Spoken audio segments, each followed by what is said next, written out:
ಮುಂಜಾನೆ ಮಾತಿಗೆ ಎಲ್ಲರಿಗೂ ಸ್ವಾಗತ. ಇಂದಿನ ವಿಷಯ ದೇವರ ವಾಸ. ಈಗ ನಮ್ಮ ಶಿಕ್ಷಣ ಪದ್ಧತಿ ಹೇಗಿದೆ? ಒಂದು ಶಾಲೆಗೆ ಇನ್ಸ್ಪೆಕ್ಟರ್ ಹೋಗಿ ಮಕ್ಕಳಿಗೆ ಎರಡು ಸೇರಿದರೆ ಎಷ್ಟಾಗುತ್ತದೆ ಎಂದು ಕೇಳಿದರು. ಅದಕ್ಕೆ ಒಬ್ಬ ಹುಡುಗ ಎದ್ದು ನಿಂತು 26 ಎಂದ. ಇನ್ಸ್ಪೆಕ್ಟರ್ಗೆ ಸಿಟ್ಟು ಬಂತು. ಅಲ್ಲೇ ಇದ್ದ ಶಿಕ್ಷಕರಿಗೆ ಚೆನ್ನಾಗಿ ಬೈದರು. ಅದಕ್ಕೆ ಶಿಕ್ಷಕ, ನಾನು ನಿಜವಾದ ಶಿಕ್ಷಕ ಅಲ್ಲ, ನಿಜವಾದ ಶಿಕ್ಷಕ ಕ್ರಿಕೆಟ್ ನೋಡಲು ಹೋಗಿದ್ದಾರೆ, ನಾನು ಡೂಪ್ಲಿಕೇಟ್ ಶಿಕ್ಷಕ ಎಂದನಂತೆ. ಇನ್ಸ್ಪೆಕ್ಟರ್ಗೆ ಇನ್ನೂ ಸಿಟ್ಟು ಬಂದು ಮುಖ್ಯ ಶಿಕ್ಷಕರನ್ನು ಕರೆಸಿ ಜೋರು ಮಾಡಿದರು. ಆಗ ಮುಖ್ಯ ಶಿಕ್ಷಕರು, ನಾನೂ ನಿಜವಾದ ಮುಖ್ಯ ಶಿಕ್ಷಕ ಅಲ್ಲ, ನಿಜವಾದ ಮುಖ್ಯ ಶಿಕ್ಷಕರು ಕ್ರಿಕೆಟ್ ನೋಡಲು ಹೋಗಿದ್ದಾರೆ ಎಂದು ಹೇಳಿದ. ಆಗ ಇನ್ಸ್ಪೆಕ್ಟರ್, ಸದ್ಯ ನೀವಿಬ್ಬರೂ ಬಚಾವಾದಿರಿ, ನಾನು ನಿಜವಾದ ಇನ್ಸ್ಪೆಕ್ಟರ್ ಅಲ್ಲ, ನಿಜವಾದ ಇನ್ಸ್ಪೆಕ್ಟರ್ ಕ್ರಿಕೆಟ್ ನೋಡಲು ಹೋಗಿದ್ದಾರೆ ಎಂದು ಹೇಳಿದನಂತೆ. ಇದು ನಮ್ಮ ಶಿಕ್ಷಣ ವ್ಯವಸ್ಥೆ.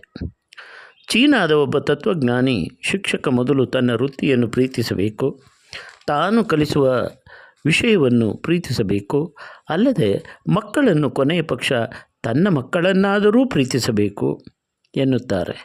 ಶಿಕ್ಷಕರಿಗೆ ಮಕ್ಕಳು ಎಂದರೆ ಕೇವಲ ಮಕ್ಕಳಲ್ಲ, ಅವರೇ ಅನ್ನದಾತರು ಎನ್ನುವ ಭಾವವೂ ಇರಬೇಕು. ಅವರಿದ್ದಾರೆ ಎಂಬ ಕಾರಣಕ್ಕಾಗಿ ಶಿಕ್ಷಕರಿಗೆ ಸಂಬಳ ಸಿಗುತ್ತಿದೆ. ಎಲ್ಲ ಕ್ಷೇತ್ರದವರು ಕಲಿಯಬೇಕು.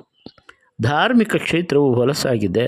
ಒಂದು ಗುಡಿ ಇರುತ್ತದೆ, ಅದರೊಳಗೆ ನಿರ್ದಿಷ್ಟ ಜನಾಂಗದವರು ಹೋಗಬಾರದು ಅನ್ನುತ್ತಾರೆ. ಒಬ್ಬ ಹೋದರೆ ಗುಡಿ ಅಪವಿತ್ರ ಆಗುತ್ತದೆ ಎಂದರೆ ನಮ್ಮ ದೇವರು ಅಷ್ಟು ದುರ್ಬಲನೇನು? ಗುಡಿಯ ಒಳಕ್ಕೆ ಹೋದರೆ ಆಗುತ್ತದೆ ಎಂದರೆ ಅದು ದೇವಸ್ಥಾನ ಅಲ್ಲ. ಅಪವಿತ್ರರು ಒಳಗೆ ಹೋಗಿ ಪವಿತ್ರರಾಗಿ ಹೊರಗೆ ಬರುತ್ತಾರಲ್ಲ, ಅದು ನಿಜವಾದ ದೇವಸ್ಥಾನ.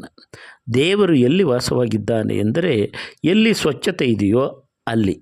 ಒಬ್ಬ ದೇವಸ್ಥಾನಕ್ಕೆ ಹೋಗಿ ದೇವರಿಗೆ 101 ತೆಂಗಿನಕಾಯಿ ಒಡೆಸಿದ. ಮನೆಗೆ ಬಂದು ಮಲಗಿದಾಗ ಕನಸಿನಲ್ಲಿ ಅವನಿಗೆ ದೇವರು ಬಂದು, ನಾನು ಇವತ್ತು ಗುಡಿಗೆ ಬಂದಿದ್ದೆ, 101 ತೆಂಗಿನಕಾಯಿ ಒಡೆಸಿದೆ, ನಿನಗೆ ಸಂತೋಷ ಆಗಿರಬೇಕಲ್ಲ ಎಂದು ಪ್ರಶ್ನಿಸಿದ. ಅದಕ್ಕೆ ದೇವರು ಹೇಳಿದ, ನಾನು ಗುಡಿಯಲ್ಲಿರಲಿಲ್ಲ ಎಂದ. ಗುಡಿಯಲ್ಲಿರದೆ ಎಲ್ಲಿ ಹೋಗಿದ್ದೆ ಎಂದು ಭಕ್ತ ಕೇಳಿದ. ಇಲ್ಲ, ಈಗ ನಾನು ಗುಡಿಯಲ್ಲಿ ಇರುವುದಿಲ್ಲ, ನೀನು 101 ತೆಂಗಿನಕಾಯಿ ಒಡೆಸಿ ಕೊಬ್ಬರಿ ತೆಗೆದುಕೊಂಡು ಮನೆಗೆ ಹೋಗುತ್ತೆ, ಕಸ ಅಲ್ಲಿ ಹಾಕುತ್ತೆ, ಇನ್ನೊಬ್ಬ ಬಂದು ಚುಟ್ಟ ಸೇದುತ್ತಾನೆ, ಮತ್ತೊಬ್ಬ ಬಂದು ಇಸ್ಪಿಟ್ ಆಡುತ್ತಾನೆ, ನೈವೇದ್ಯ ಅಂತ ತಂದು ನನ್ನ ಮುಂದಿಟ್ಟು ತಾವೇ ತಿನ್ನುತ್ತಾರೆ, ಅದಕ್ಕೆ ಗುಡಿ ಬಿಟ್ಟಿದ್ದೇನೆ ಎಂದ ದೇವರು. ಹಾಗಾದರೆ ನೀನು ಎಲ್ಲಿ ಇರ್ತಿ ಎಂದು ಕೇಳಿದ. ಯಾರು ಸ್ವಚ್ಛವಾಗಿ ಇರುತ್ತಾರೋ, ಅವರ ಹೃದಯದಲ್ಲಿ ಸ್ವಚ್ಛತೆ ಇದೆಯೋ ಅಲ್ಲಿ ನಾನು ಇರ್ತೇನೆ ಎಂದ ದೇವರು ಎನ್ನುವುದು ಇಂದಿನ ಮುಂಜಾನೆ ಮಾತಿನ ವಿಶೇಷ. ಕೇಳಿಸಿ ಸಮಾನ ಮನಸ್ಕರಿಗೆ ಇದನ್ನು ಕಳಿಸಿ. ನಮಸ್ತೆ, ನಾನು ನಿಮ್ಮ ಶ್ರೀಕಂಠೇಶ್, ಪರಿಸರ ಪ್ರಿಯ, ಮೈಸೂರು. ಕೇಳಿದ್ದಕ್ಕೆ ಧನ್ಯವಾದಗಳು. ಸಬ್ಸ್ಕ್ರೈಬ್ ಮಾಡಿ, ಶೇರ್ ಮಾಡಿ, ಒಳ್ಳೆಯ ವಿಷಯಗಳನ್ನು ಎಲ್ಲೆಡೆ ಹರಡಿ. ನಮಸ್ತೆ.